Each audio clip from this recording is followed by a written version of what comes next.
AFP, PNP, alam niyo yung mali niyo. Kaya wag niyo ako binobola. Ang ano dito, kaya niyong bumaril, kaya niyong kumalabit. Kaya ko rin. Kaya ko pa nga mga hunting knife o ice pick Kung kaya yung lumaban, labanan kami, kaya ko rin lumaban sa inyo. Iniiwasan ko, ayoko. Kasi ayoko nung magkakabaro tayo.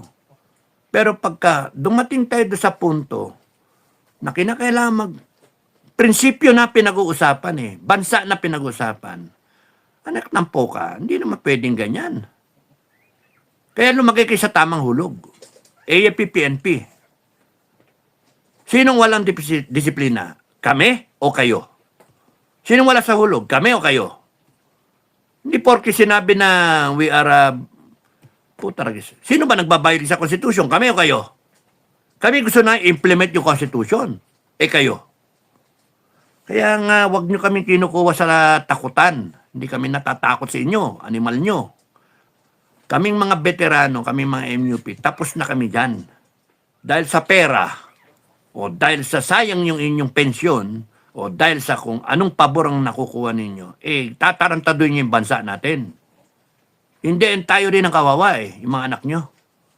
Doon na ako nagagalit. Binaboy yung honor code. Yung honor system. Kasi sa akin, may 150 kadete dinismiss namin.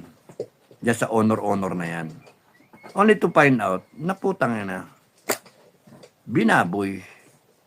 No? Tapos nun, only to find out ngayon, binaboy lalo ng mga senior. Oh. Meron pa kayong cadet does not lie, cheat, steal, not tolerate. Sasabihin pa ng presidente, you do not lie, you do not steal, you do not tolerate. Ano ginagawa ng presidente? Siya nga mastermind. Kaya nga gago tong sistema natin And meanwhile, yung iba, sayang yung pensyon Kaya nga, there's something wrong with the system. There's something wrong with the production line. And we have to correct it. Ngayon, kung kunyaring hindi yan RevGov, mala You know, enough of being plastic, mga P-Mayor, no? Mali naman yung atin Anong kaplastikan yan? Na antitino natin, P-Mayor? Paano naging matino yan? Tingnan niyo yung bansa natin. Imagine na nakawan tayo 1 trillion under what? Yung watch ng current na AFP.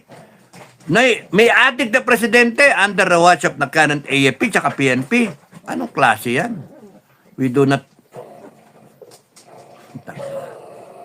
Ano ba yan? We do not tolerate.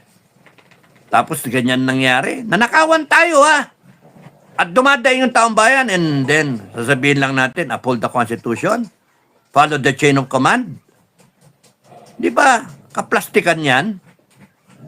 And yung mga senior, kayong mga senior, sorry mga sir, shame on you. Sorry. Alam nyo namang mali Alam nyo mali. Shame on you. Sabihin yung P-Mayor kayo. Tapos gagalit kayo sa akin kasi vocal ako. Nagmumura ako. Putang ina talaga. Magmumura ako kasi nakikita ko mali Kunwari kayo mga honorable and yet you are not. You're tolerating.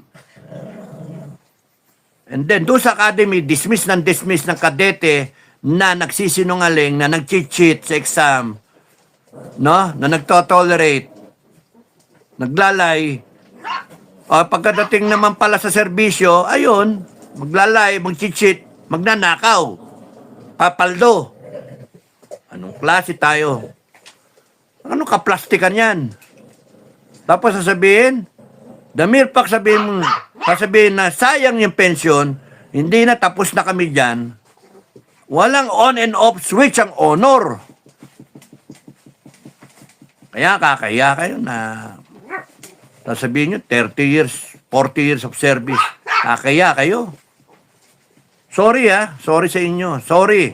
Kung ganyan ang PM Mayor, kayo na lang ang mag-PM Mayor. Kakaya